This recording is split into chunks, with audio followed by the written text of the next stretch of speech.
고등학교 1학년 17살 남학생에 대한 걱정을 어머니께서 올려주셨습니다. 아, 너무 바르고 성실히 공부하는 아들입니다. 근데 뭐가 걱정이실까요? 시험 공부도 너무 열심히 하는데 시험날만 되면 잠을 못 잡니다. 아이고 저런. 거의 뜬 눈으로 울면서 밤을 지새우다가 시험을 망치고 잠으로 인해서 시험도 망치고 인생도 망친다고 자살하고 싶다고 합니다. 아이고 저런. 평상시에는 잘 자는데 시험날만 되면 지나치게 긴장하고 심장박동이 빨라집니다. 정신과 처방받은 약을 먹으면 너무 힘들어서 도저히 못 먹겠다고 합니다. 정말 보기 너무 딱합니다. 어떻게 해야 할까요? 하셨습니다. 본인은 잠을 못 자면 시험을 망친다고 생각하고 있습니다. 잠에 대한 집착이 크고 다른 애들은 잘도 자는데 너무 억울하다고 합니다. 평상시 너무 바르고 성실해서 선생님의 칭찬이 자자한데 공부한 노력이 다 물거품이 되니 앞으로도 시험 때마다 이럴 것 같다면 다 포기하고 싶다고 합니다. 하셨습니다.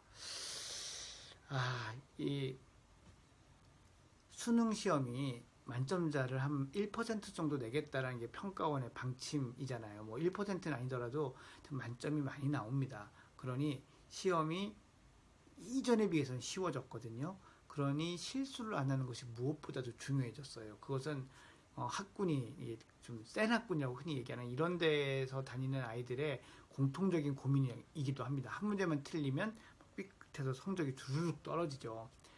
그러니 시험에 대한 불안감이나 긴장감이 더더욱 강해지는 것을 요즘 많이 볼 수가 있어요. 이제 사실 거의 제가 보기에는 확실히 이 시험 불안, 시험 울렁증이라고 하는 게 이제 있는 건데, 이 친구는 그 이유가 잠이다라고 해서 잠에 대한 강박까지 생겨버렸어요. 그러니 내가 잠을 자지 못하면 시험을 잘 볼 수 없을 것이다. 이런 것에 대한 믿음, 이런 프로세스가 너무 확실히 생겨버렸거든요. 사실 제가 보기에는 이 친구는 이렇게 제가 영상으로 말씀드리는 걸로 해결되지 않을 것 같아요. 또 정신과도 다녀가신 것 같은데 정신과에서 아마 그 간단히 설명하고 약을 드린 것 같은데 그 약은 뭔가 부작용이 좀 있는 것 같아요. 근데 저는 어쨌건 이러한 정신과적인 치료 상담에 분명히 도움이 될 거라고 생각하고요. 뭐 가능하다면 제가 한번 직접 만나보고 싶은 그런 마음도 듭니다. 제가 이런 무대 불안, 시험 불안, 무대 울렁증 이런 거에 관심도 많고 정말 열심히 하고 있거든요. 이게 어디서 오냐면요. 결국 시험을 너무 잘 보고 싶어서 그래요. 그리고 결과에 대해서 너무 집착을 해서 그렇습니다. 사실 공부를 한 것을 확인하고 이 결과는 내가 어떻게 할 수 없는 거거든요. 내가 컨트롤할 수 없는 건데 이것을 컨트롤하려고 너무 이 생각을 하다 보니 거기에서 긴장감이 생기고 좌절감이 생기고 불안감이 생기는 겁니다. 그래서 그런 그 결과에 너무 집착하지 않게 하는 것, 이것이 일단 중요하고요. 두 번째는 이제 약을 먹는 것도 같은 이제 맥락인데 실제로 몸에 생긴 긴장감을 떨어뜨릴 필요가 있거든요. 이런 긴장감을 떨어뜨리는데 가장 좋은 방법이 사실은 복식호흡입니다. 이 복식호흡을 하는 방법은 뭐 저도 예전에 말씀드린 적이 있고 또 뭐 다른 이제 인터넷에서 여러 가지 있을 텐데 중요한 거는요. 이걸 연습을 해서 익숙하게 돼 있어야 돼요. 이걸 하는 방법만 알아가지고는 사실 소용이 없습니다. 그래서 그런 그 시험 보는 당시의 불안 이런 것들을 다룰 수 있는 그런 자기만의 어떤 능력, 기술, 테크닉을 가지는 것이 좀 필요합니다. 왜냐하면 정신과 약으로 또는 뭐 우황청심환, 한약 다 마찬가지입니다. 이것만으로 해결하기 어려운 게 뭐냐면 이 약들은 양이 적으면 효과가 없고요.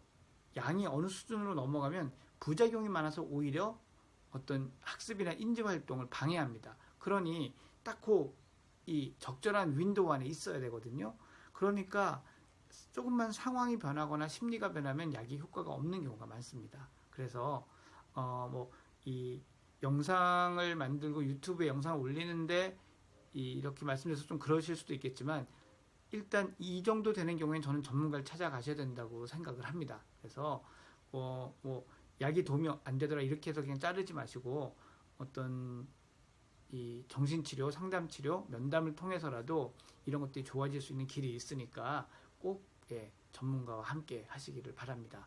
그리고 약도 필요할 가능성이 있어요. 지금 거의 강박적인 이런 믿음이 생겨 있는 거기 때문에. 근데 요것만 딱 넘어갈 수 있으면 이런 제가 노력했던 거를 충분히 보상받을 수 있으니까 절대 포기는 하지 마십시오.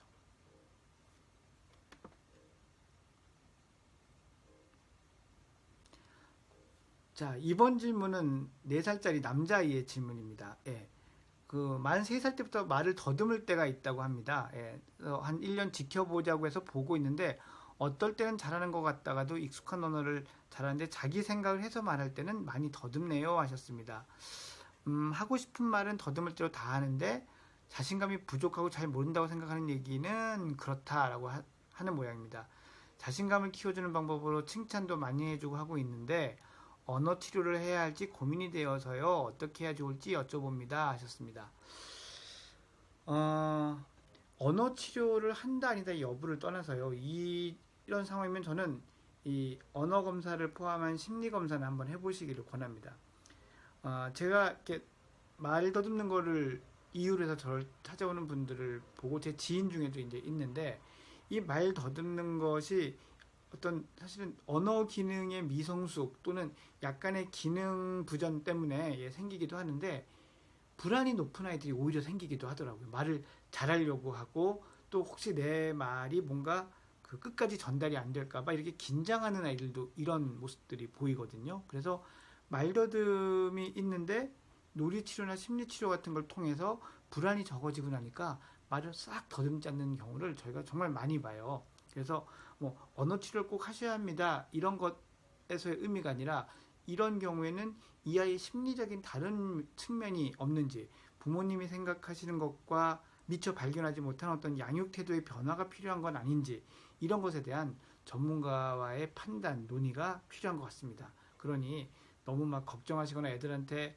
말도 좀 짜고 천천히 얘기해보라고 차근차근 얘기해보라고 너무 그러지 마시고 그냥 못 본 척하고 계시면서 그런 어떤 평가를 한번 받아보실 수 있다면 가장 확실한 해결이 아닐까 생각을 합니다.